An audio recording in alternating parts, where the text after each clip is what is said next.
À découvrir ce mois-ci dans les musées, à la Bovry, l'exposition En piste, le prix de la création, l'espace jeune artiste et Anne-Sophie Fontenelle, ainsi que l'exposition Brûlure de la photographe Karine Doutre-Lepont.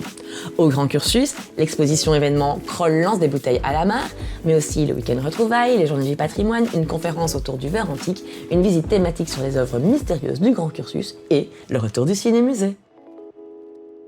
Bonjour à tous, c'est avec plaisir que je vous retrouve pour cette nouvelle rentrée culturelle dans les musées. Et c'est bien sûr avec l'exposition En piste que l'on ouvre traditionnellement cette nouvelle saison.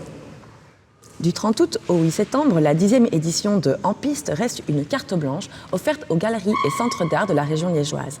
L'opération permet au public d'apprécier le dynamisme du secteur des arts plastiques par la diversité de ses propositions. L'exposition En piste sera également l'occasion de présenter au public le travail des artistes sélectionnés lors de la 15e édition du prix de la création en 2023. La vocation de ce prix consiste à récompenser l'évolution d'un artiste liégeois dans les diverses formes d'expression de l'art contemporain. Donc cette année, en 2024, on a 32 galeries et centres d'art participants. Il y a évidemment quelques nouveaux partenaires qui nous ont rejoints et le noyau dur qui participe depuis 10 ans. Donc la volonté de la ville de coupler En piste et le prix de la création, c'est vraiment une amplification pour les jeunes artistes qui exposent pendant une manifestation qui a une forte visibilité. C'est vraiment une volonté de soutien. Et donc pour le prix de la création 2023, il y a 7 artistes qui ont été sélectionnés. Le premier prix a été remporté par Jamel Barbak, qui est dans le domaine de la peinture, et le deuxième prix par Michael Cossack, où là c'est plutôt de l'installation, et je vous invite à venir découvrir tout ça.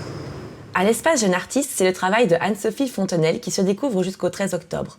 Son accrochage, appelé Life is Poetry, met en scène la poésie du quotidien, l'ombre sur un rideau ou encore la lumière changeante transposée avec la technique de la peinture à l'huile.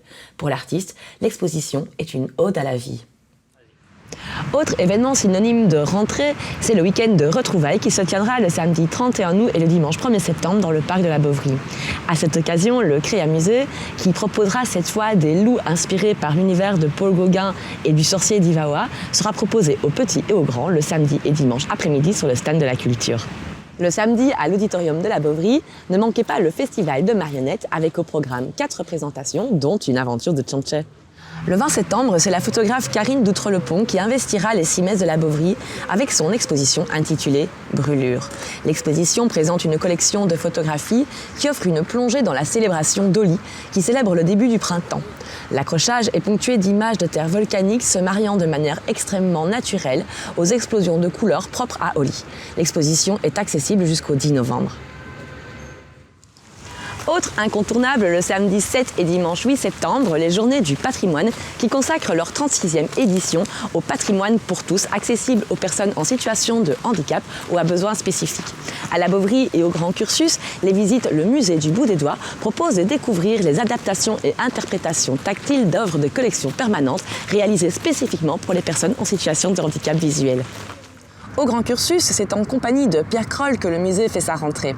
Dès le 13 septembre et jusqu'au 19 janvier, l'exposition est une playlist sélectionnée par Marc Dozimon, un graphiste de talent. Celui-ci a retrouvé des destins vieux de plus de 40 ans qu'il a mixés avec des créations plus récentes.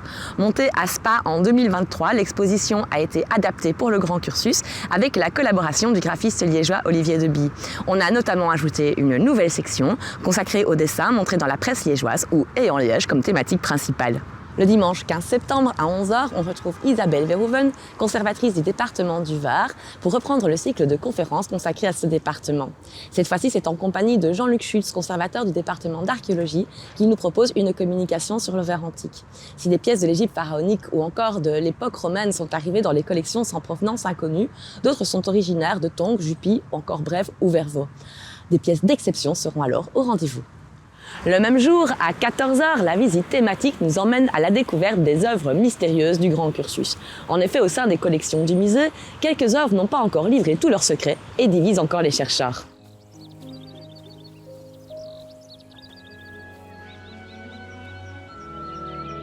Enfin, la rentrée est aussi synonyme de la reprise du ciné-musée le mercredi 18 septembre à 12h30. Ce mois-ci, c'est Anna et Vincent, un film de Françoise Leville qui est proposé. Le film est le récit de la vie d'Anna Bock, artiste peintre et mécène, qui fut la seule à acheter un tableau de Van Gogh de son vivant. Grâce au talent de la comédienne Isabelle Jonio, le film rend vie à une femme au cœur battant et à la peinture en marche. Quant à moi, je vous retrouve le mois prochain pour d'autres news des musées.